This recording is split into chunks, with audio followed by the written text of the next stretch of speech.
तीन बहनों की लालची भाभी। करिश्मा, रेशमा और मनीषा तीन बहनें हैं।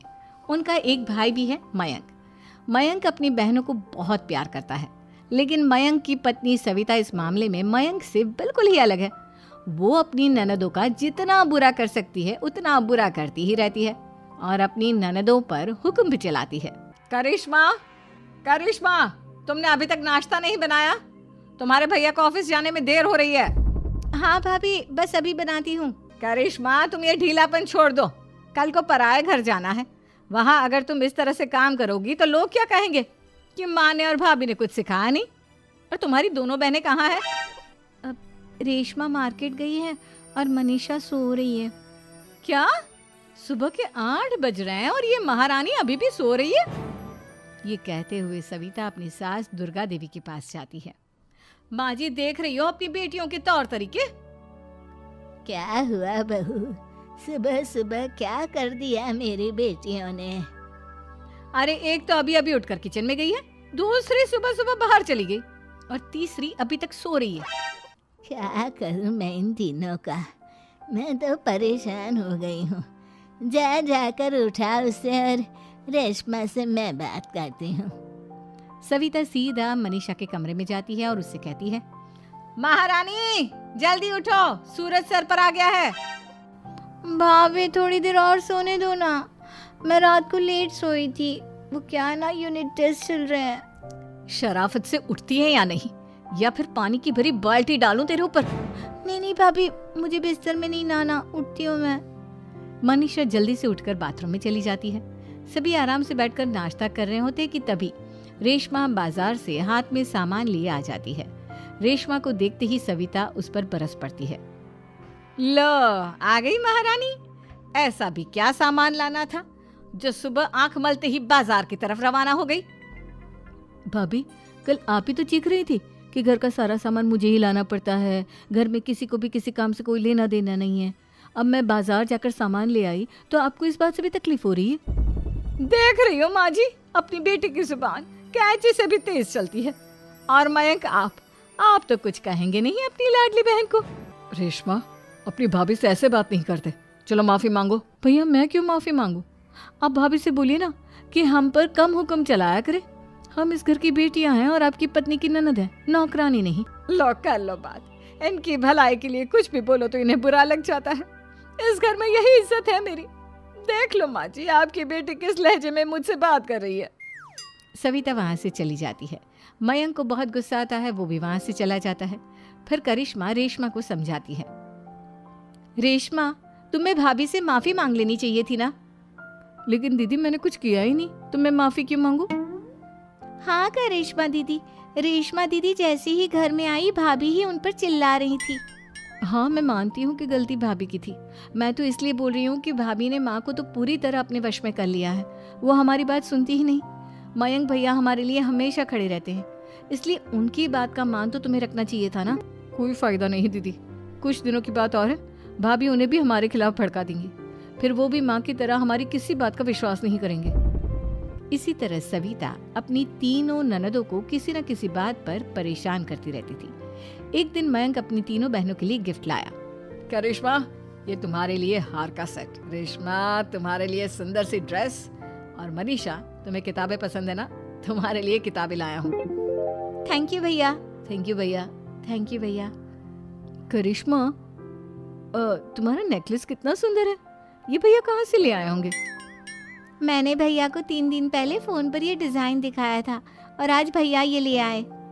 सविता तो अपनी ननदों के गिफ्ट्स देखकर जल गई और करिश्मा का नेकलेस तो उसे भी बहुत पसंद आया था। अपनी बहनों के लिए कितना अच्छा नेकलेस लेकर आए हैं, मुझे कभी कोई गिफ्ट नहीं दिया।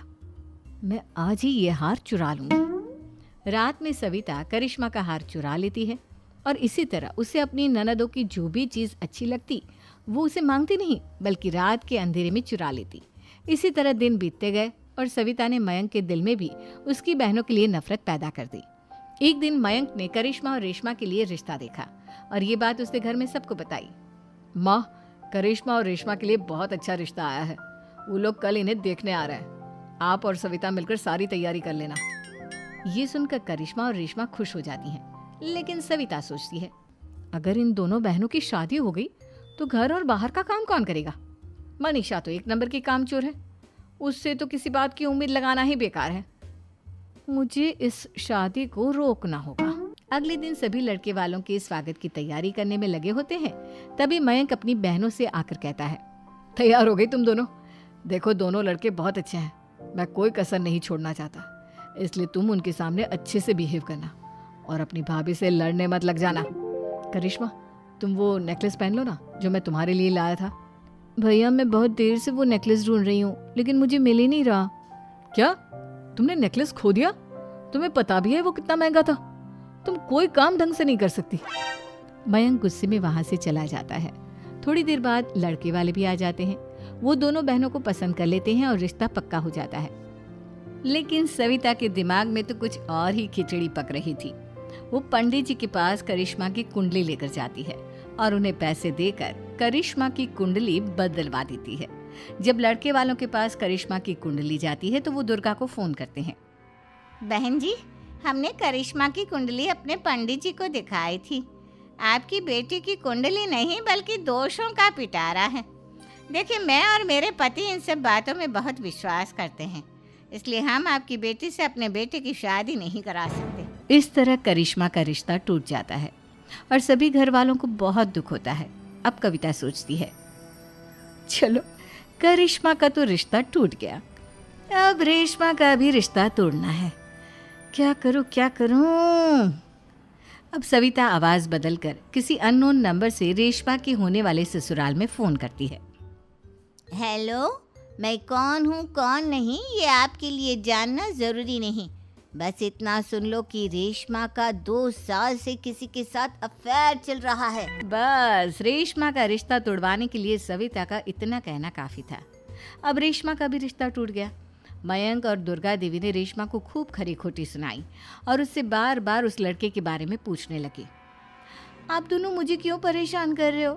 अरे कोई लड़का होगा मेरी लाइफ में तो मैं बताऊंगी ना, जब कोई है ही नहीं तो कहाँ से लाऊं मैं कोई लड़का? तो तेरे होने वाले ससुराल वालों को फोन किसने किया था? माँ मैं नहीं जानती किसने फोन किया था, मैं सच कह रही हूँ। मैं तो पहले ही कह रही थी इसकी लगाम खींच कर रखो, लेकिन मेरी सुनता ही कौन है। आप चुप रहिए भाभी, ये सब आपका ही किया धरा है। अब तीनों बहनों को विश्वास हो जाता है कि ये सब उनकी भाभी ही कर रही है। तीनों बहनें अपनी भाभी को सबक सिखाने के लिए एक वकील कर लेती है और घर में हिस्सा मांगना। देखो भैया, माँ बाप की जायदाद में जितना बेटों का हक होता है उतना ही बेटियों का, इसलिए इस घर के 4 हिस्से होंगे और हमें अपना हिस्सा चाहिए। मैंने तुम्हारे लिए क्या क्या नहीं किया और तुम इस घर में हिस्सा मांग रही हो? भैया, आप और माँ हम बहनों की कोई बात नहीं सुनते हो और भाभी हमारी शादी नहीं होने देगी क्योंकि उन्हें लगता है कि आप हमारी शादी में ज्यादा पैसा लगाओगे और उन्हें हम जैसी फ्री की नौकरानी कहाँ मिलेगी। तो हम भाभी के साथ तो रह नहीं सकते, हम बहनों को अपना हिस्सा चाहिए। अरे तुम्हें शर्म आनी चाहिए अपनी भाभी पर ऐसा इल्जाम लगाते हुए। वो तुम्हारे बारे में कितना सोचती है। हाँ माँ, भाभी हमारे बारे में बहुत सोचती है, दिन रात बस यही सोचती रहती है कि किस तरह से अपनी तीनों ननदों को परेशान करूं और कभी मुझे पढ़ने भी नहीं देती। दोनों बहनों का रिश्ता भी तो इन्होंने ही तोड़वाया है और रात में हमारे कमरे में आकर हमारी चीजें भी चुराती हैं। इसी तरह सविता की तीनों ननदें अपनी बात पर अड़ी रही। अब कोर्ट में तारीख भी शुरू हो गई। जब सविता को लगा कि उसकी तीनों ननद इतनी आसानी से नहीं मानने वाली, तो उसने अपने पति और सास को सारी सच्चाई बता दी और अपनी तीनों ननद से माफी मांगी। मयंक और दुर्गा को भी अपनी गलती का एहसास हो गया। अब सविता खुद करिश्मा और रेशमा के लिए अच्छा रिश्ता ढूंढती है और उनकी शादी करवाती है। 3 बहनों की लालची भाभी। करिश्मा, रेशमा और मनीषा 3 बहनें हैं। उनका एक भाई भी है, मयंक। मयंक अपनी बहनों को बहुत प्यार करता है, लेकिन मयंक की पत्नी सविता इस मामले में मयंक से बिल्कुल ही अलग है। वो अपनी ननदों का जितना बुरा कर सकती है उतना बुरा करती ही रहती है और अपनी ननदों पर हुक्म भी चलाती है। करिश्मा, करिश्मा, तुमने अभी तक नाश्ता नहीं बनाया? तुम्हारे भैया को ऑफिस जाने में देर हो रही है। हाँ भाभी, बस अभी बनाती हूँ। करिश्मा, तुम ये ढीलापन छोड़ दो, कल को पराये घर जाना है। वहाँ अगर तुम इस तरह से काम करोगी तो लोग क्या कहेंगे कि माँ ने और भाभी ने कुछ सिखाया नहीं। और तुम्हारी दोनों बहनें कहाँ है? रेशमा मार्केट गई है और मनीषा सो रही है। क्या? सुबह के 8 बज रहे हैं और ये महारानी अभी भी सो रही है। ये कहते हुए सविता अपनी सास दुर्गा देवी के पास जाती है। माँ जी, देख रही हो अपनी बेटियों के तौर तरीके? क्या हुआ बहू, सुबह सुबह क्या कर दिया मेरी बेटियों ने? अरे एक तो अभी अभी उठकर किचन में गई है, दूसरी सुबह सुबह बाहर चली गई और तीसरी अभी तक सो रही है। क्या करूं मैं इन तीनों का, मैं तो परेशान हो गई हूँ। जा जाकर उठा उसे और रेशमा से मैं बात करती हूँ। सविता सीधा मनीषा के कमरे में जाती है और उससे कहती है, महारानी जल्दी उठो, सूरज सर पर आ गया है। भाभी थोड़ी देर और सोने दो ना, मैं रात को लेट सोई थी। वो क्या ना यूनिट टेस्ट चल रहे हैं। शराफत से उठती है या नहीं, या फिर पानी की भरी बाल्टी डालूं तेरे ऊपर? नहीं भाभी, मुझे बिस्तर में नहीं नहाना, उठती हूँ मैं। मनीषा जल्दी से उठकर बाथरूम में चली जाती है। सभी आराम से बैठकर नाश्ता कर रहे होते कि तभी रेशमा बाजार से हाथ में सामान लिए आ जाती है। रेशमा को देखते ही सविता उस पर बरस पड़ती है। लो आ गई महारानी, ऐसा भी क्या सामान लाना था जो सुबह आंख मलते ही बाजार की तरफ रवाना हो गई? भाभी, कल आप ही तो चीख रही थी कि घर का सारा सामान मुझे ही लाना पड़ता है, घर में किसी को भी किसी काम से कोई लेना देना नहीं है। अब मैं बाजार जाकर सामान ले आई तो आपको इस बात से भी तकलीफ हो रही है? देख रही हो माँ जी, अपनी बेटी की जुबान कैंची से भी तेज चलती है। और मयंक, आप तो कुछ कहेंगे नहीं अपनी लाडली बहन को? रेशमा, अपनी भाभी से ऐसे बात नहीं करते, चलो माफी मांगो। भैया मैं क्यों माफी मांगू? आप भाभी से बोलिए ना कि हम पर कम हुक्म चलाया करे।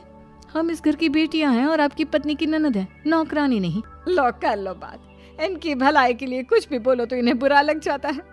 इस घर में यही इज्जत है मेरी। देख लो माँ जी, आपकी बेटी किस लहजे में मुझसे बात कर रही है। सविता वहां से चली जाती है। मयंक को बहुत गुस्सा आता है, वो भी वहां से चला जाता है। फिर करिश्मा रेशमा को समझाती है, रेशमा तुम्हें भाभी से माफी मांग लेनी चाहिए थी ना। लेकिन दीदी मैंने कुछ किया ही नहीं, तो मैं माफी क्यों मांगू? हाँ करिश्मा दीदी, रेशमा दीदी जैसे ही घर में आई भाभी ही उन पर चिल्ला रही थी। हाँ मैं मानती हूँ कि गलती भाभी की थी। मैं तो इसलिए बोल रही हूँ कि भाभी ने माँ को तो पूरी तरह अपने वश में कर लिया है, वो हमारी बात सुनती ही नहीं। मयंक भैया हमारे लिए हमेशा खड़े रहते हैं, इसलिए उनकी बात का मान तो तुम्हें रखना चाहिए था ना। कोई फायदा नहीं दीदी, कुछ दिनों की बात और है, भाभी उन्हें भी हमारे खिलाफ भड़का देंगी, फिर वो भी माँ की तरह हमारी किसी बात का विश्वास नहीं करेंगे। इसी तरह सविता अपनी तीनों ननदों को किसी न किसी बात पर परेशान करती रहती थी। एक दिन मयंक अपनी तीनों बहनों के लिए गिफ्ट लाया। क्या रेशमा, ये तुम्हारे लिए हार का सेट, रेशमा तुम्हारे लिए सुंदर सी ड्रेस, और मनीषा तुम्हें किताबें पसंद है ना, तुम्हारे लिए किताबें लाया हूँ। थैंक यू भैया। थैंक यू भैया। थैंक यू भैया। करिश्मा, तुम्हारा नेकलेस कितना सुंदर है, ये भैया कहाँ से ले आए होंगे? मैंने भैया को 3 दिन पहले फोन पर ये डिजाइन दिखाया था और आज भैया ये ले आए। सविता तो अपनी ननदों के गिफ्ट्स देखकर जल गई और करिश्मा का नेकलेस तो उसे भी बहुत पसंद आया था। अपनी बहनों के लिए कितना अच्छा नेकलेस लेकर आए हैं, मुझे कभी कोई गिफ्ट नहीं दिया। मैं आज ही ये हार चुरा लूंगी। रात में सविता करिश्मा का हार चुरा लेती है और इसी तरह उसे अपनी ननदों की जो भी चीज़ अच्छी लगती वो उसे मांगती नहीं, बल्कि रात के अंधेरे में चुरा लेती। इसी तरह दिन बीतते गए और सविता ने मयंक के दिल में भी उसकी बहनों के लिए नफरत पैदा कर दी। एक दिन मयंक ने करिश्मा और रेशमा के लिए रिश्ता देखा और ये बात उसने घर में सबको बताई। माँ, करिश्मा और रेशमा के लिए बहुत अच्छा रिश्ता आया है, वो लोग कल इन्हें देखने आ रहे हैं, आप और सविता मिलकर सारी तैयारी कर लेना। ये सुनकर करिश्मा और रेशमा खुश हो जाती हैं, लेकिन सविता सोचती है, अगर इन दोनों बहनों की शादी हो गई तो घर और बाहर का काम कौन करेगा? मनीषा तो 1 नंबर की कामचोर है, उससे तो किसी बात की उम्मीद लगाना ही बेकार है। मुझे इस शादी को रोकना होगा। अगले दिन सभी लड़के वालों के स्वागत की तैयारी करने में लगे होते हैं। तभी मयंक अपनी बहनों से आकर कहता है, तैयार हो गई तुम दोनों? देखो दोनों लड़के बहुत अच्छे हैं, मैं कोई कसर नहीं छोड़ना चाहता, इसलिए तुम उनके सामने अच्छे से बिहेव करना और अपनी भाभी से लड़ने मत लग जाना। करिश्मा, तुम वो नेकलेस पहन लो ना जो मैं तुम्हारे लिए लाया था। भैया मैं बहुत देर से वो नेकलेस ढूंढ रही हूँ, लेकिन मुझे मिल ही नहीं रहा।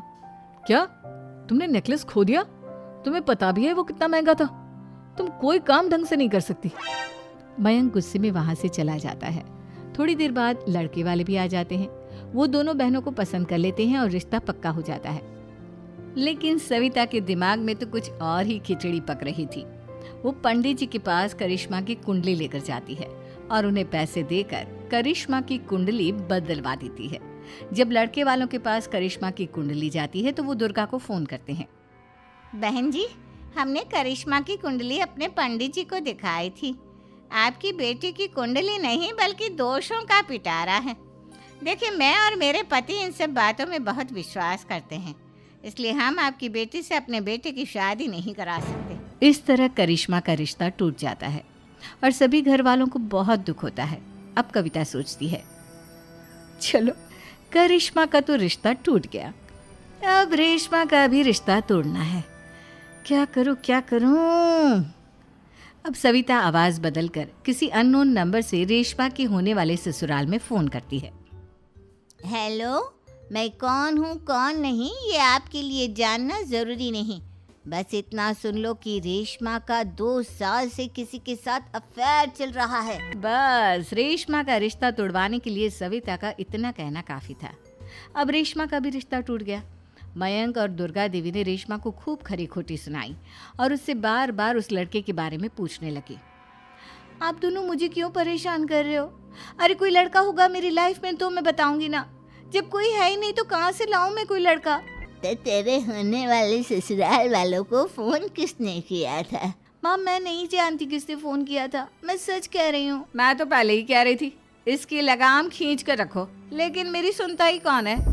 आप चुप रहिए भाभी, ये सब आपका ही किया धरा है।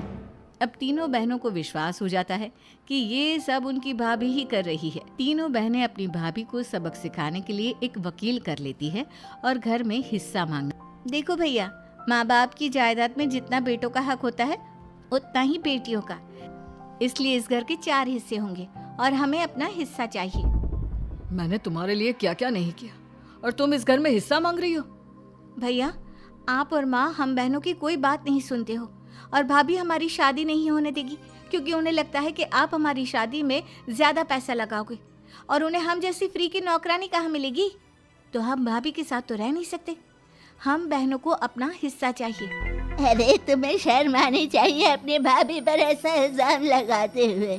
वो तुम्हारे बारे में कितना सोचती है। हाँ माँ, भाभी हमारे बारे में बहुत सोचती है। दिन रात बस यही सोचती रहती है कि किस तरह से अपनी तीनों ननदों को परेशान करूं और कभी मुझे पढ़ने भी नहीं देती।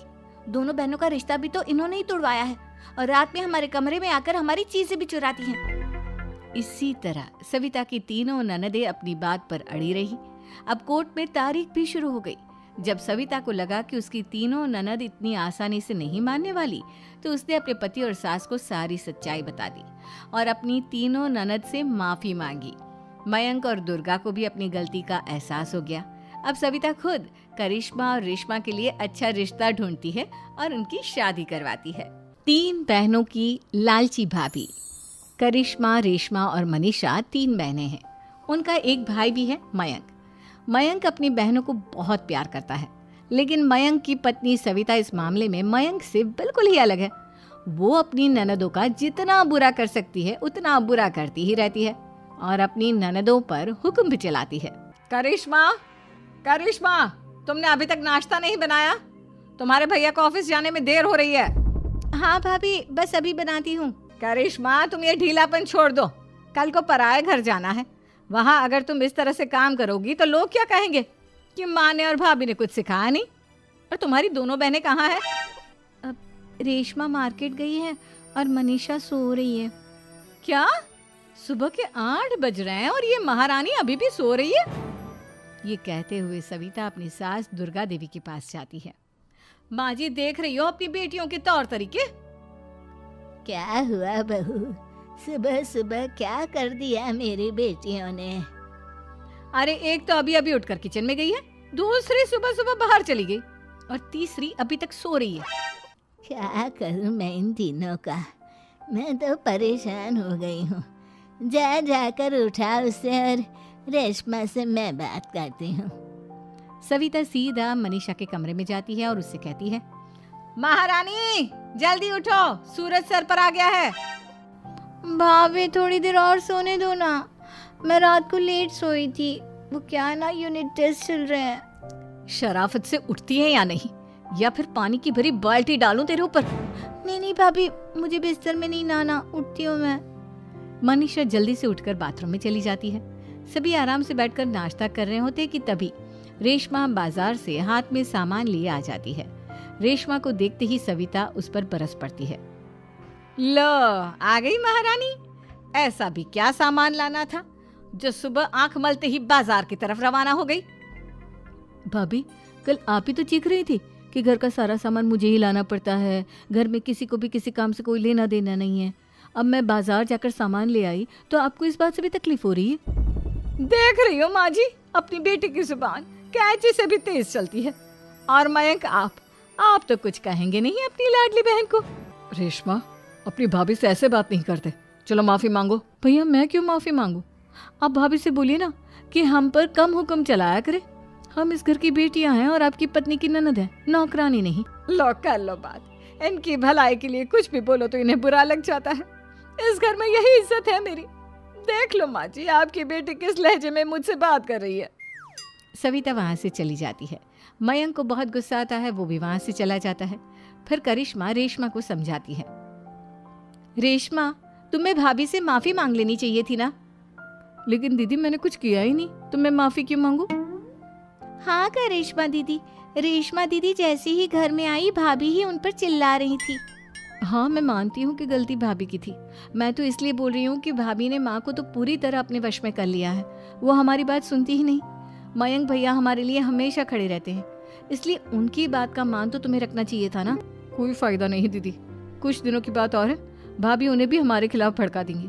फिर वो भी माँ की तरह हमारी किसी बात का विश्वास नहीं करेंगे। इसी तरह सविता अपनी तीनों ननदों को किसी न किसी बात पर परेशान करती रहती थी। एक दिन मयंक अपनी तीनों बहनों के लिए गिफ्ट लाया। क्या रेशमा, ये तुम्हारे लिए हार का सेट। रेशमा, तुम्हारे लिए सुंदर सी ड्रेस। और मनीषा, तुम्हें किताबें पसंद है ना, तुम्हारे लिए किताबें लाया हूँ। थैंक यू भैया। थैंक यू भैया। थैंक यू भैया। करिश्मा, तुम्हारा नेकलेस कितना सुंदर है। ये भैया कहाँ से ले आए होंगे? मैंने भैया को 3 दिन पहले फोन पर ये डिजाइन दिखाया था और आज भैया ये ले आए। सविता तो अपनी ननदों के गिफ्ट्स देखकर जल गई और करिश्मा का नेकलेस तो उसे भी बहुत पसंद आया था। अपनी बहनों के लिए कितना अच्छा नेकलेस लेकर आए हैं, मुझे कभी कोई गिफ्ट नहीं दिया। मैं आज ही ये हार चुरा लूंगी। रात में सविता करिश्मा का हार चुरा लेती है और इसी तरह उसे अपनी ननदों की जो भी चीज़ अच्छी लगती वो उसे मांगती नहीं, बल्कि रात के अंधेरे में चुरा लेती। इसी तरह दिन बीतते गए और सविता ने मयंक के दिल में भी उसकी बहनों के लिए नफरत पैदा कर दी। एक दिन मयंक ने करिश्मा और रेशमा के लिए रिश्ता देखा और ये बात उसने घर में सबको बताई। माँ, करिश्मा और रेशमा के लिए बहुत अच्छा रिश्ता आया है। वो लोग कल इन्हें देखने आ रहे हैं। आप और सविता मिलकर सारी तैयारी कर लेना। ये सुनकर करिश्मा और रेशमा खुश हो जाती हैं, लेकिन सविता सोचती है, अगर इन दोनों बहनों की शादी हो गई तो घर और बाहर का काम कौन करेगा? मनीषा तो एक नंबर की कामचोर है, उससे तो किसी बात की उम्मीद लगाना ही बेकार है। मुझे इस शादी को रोकना होगा। अगले दिन सभी लड़के वालों के स्वागत की तैयारी करने में लगे होते हैं।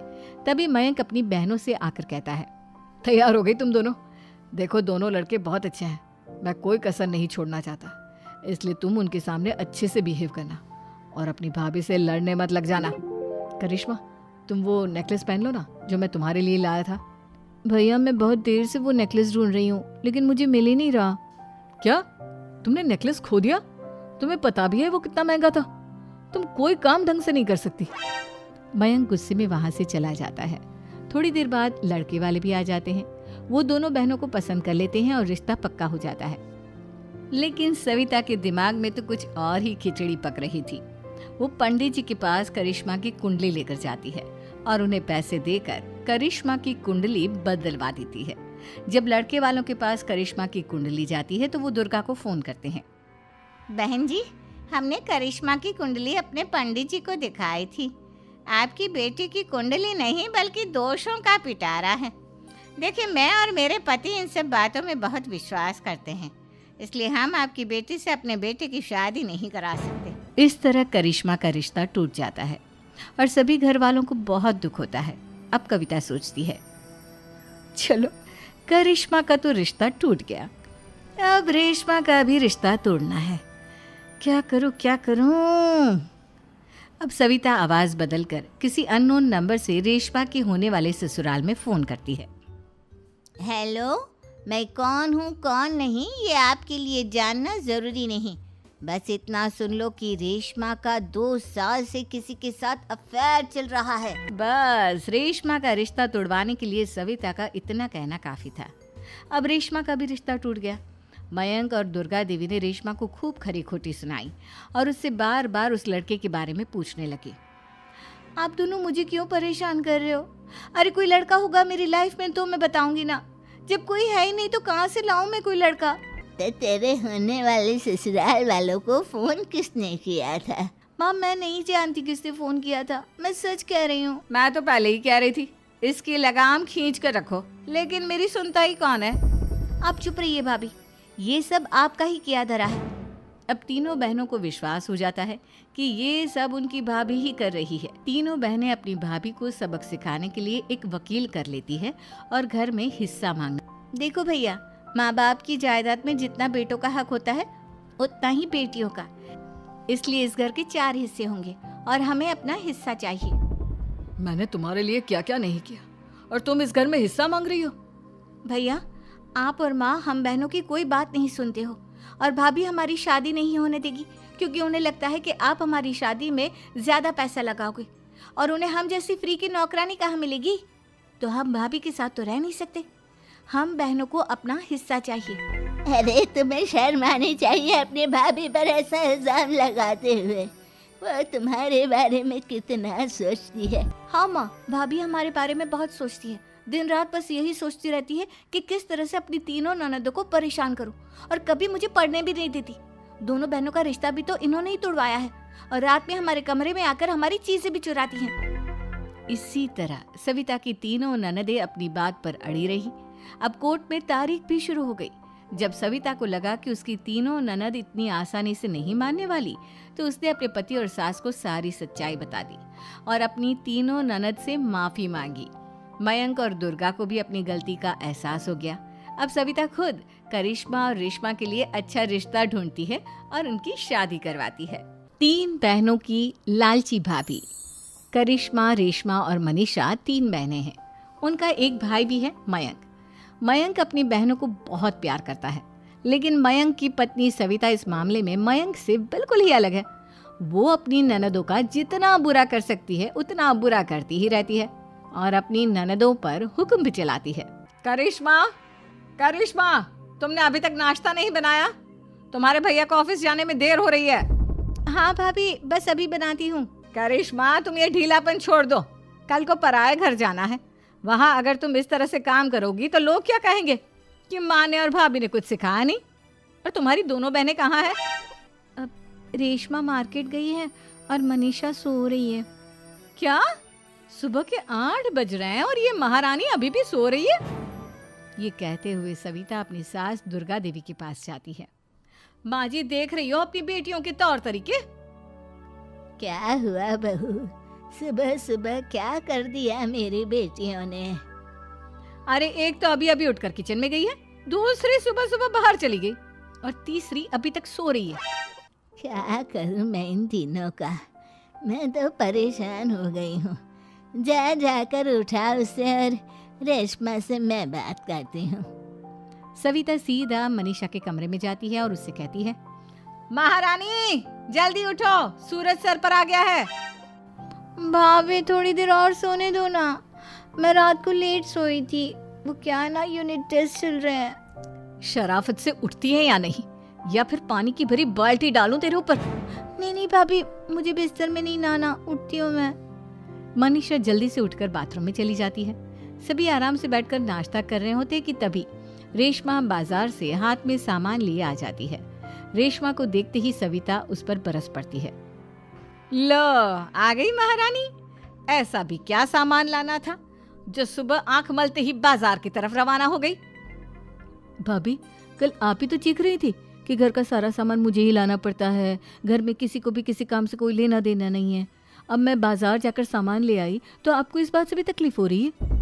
देख रही हो माँ जी, अपनी बेटी की जुबान कैंची से भी तेज चलती है। और मयंक आप तो कुछ कहेंगे नहीं अपनी लाडली बहन को। रेशमा, अपनी भाभी से ऐसे बात नहीं करते, चलो माफी मांगो। भैया मैं क्यों माफी मांगू? आप भाभी से बोलिए ना कि हम पर कम हुक्म चलाया करे। हम इस घर की बेटियां हैं और आपकी पत्नी की ननद है, नौकरानी नहीं। लो कर लो बात, इनकी भलाई के लिए कुछ भी बोलो तो इन्हें बुरा लग जाता है। इस घर में यही इज्जत है मेरी।